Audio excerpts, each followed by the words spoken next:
Our next question. Can I work and take Social Security? Yes, but you can't make too much money. So there's a limit on the earned income that you take or that you get on Social Security.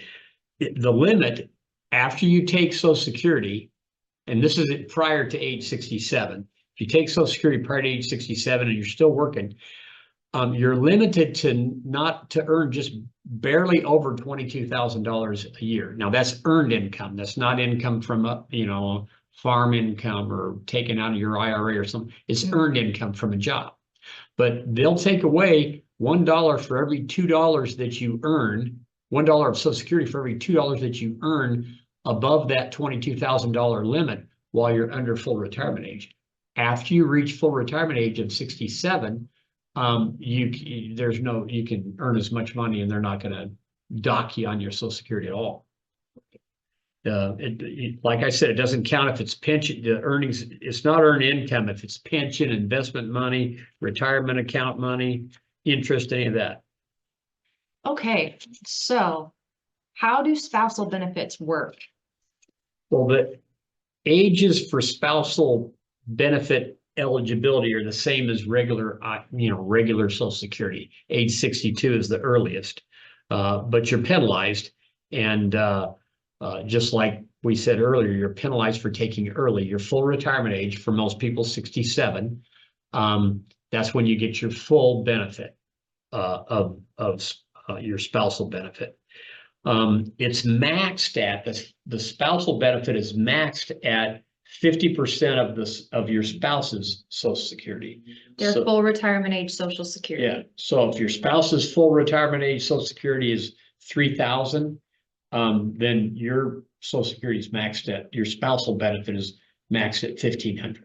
Now, just so you know, if your spouse waits till age 70, and so they're getting those extra credits added onto their Social Security, your spousal benefit doesn't get bonuses added onto it for your spouse waiting, if that makes sense. Right. So you still get, as a maximum for your spousal benefit, 50% of whatever their full retirement age benefit is.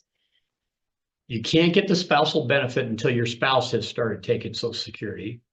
And if both spouses are eligible for a benefit, the lower Social Security spouse, their maximum spousal benefit is 50% of their, so if they get, if they're supposed to get 1,000 and the half of their spouse's Social Security is 1,500, then they'll get their 1,000 and then this spousal benefit of $500 tacked onto that.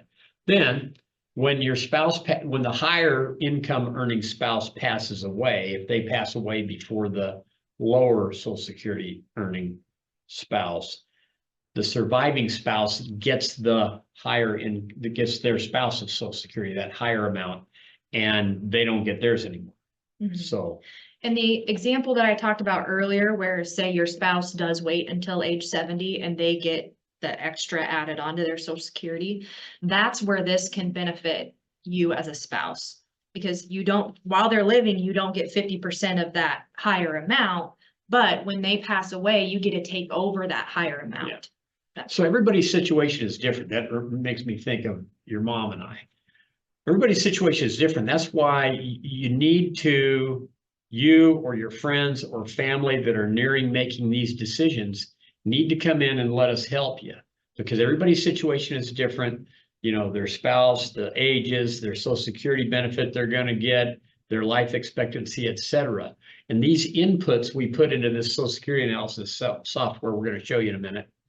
And so for us, in our situation, Jesse's mom, my wife, was a stay-at-home mom most of her life, or most of our marriage, and doesn't have very much of a Social Security benefit set up. So what we're going to do, my plan is, I'm not going to take Social Security until 70. And she'll get, the spousal benefit of mine. But then the idea being, because I'm 5 years older than her. I'm 5 years older than Angela.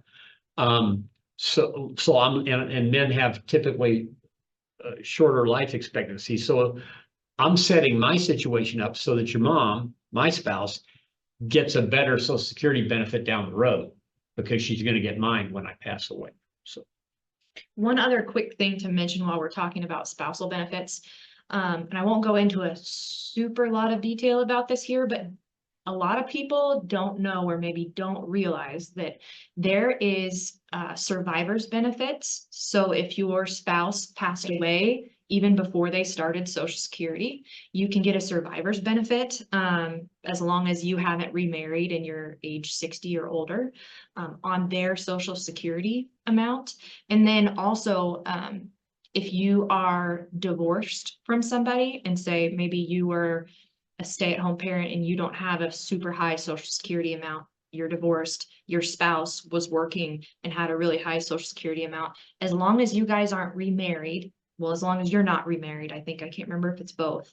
Won't go into a ton of detail on it, but and you've been married for 10 years, you can still get Social Security under your ex-spouse. So those are just a couple of ins and outs that people don't know about.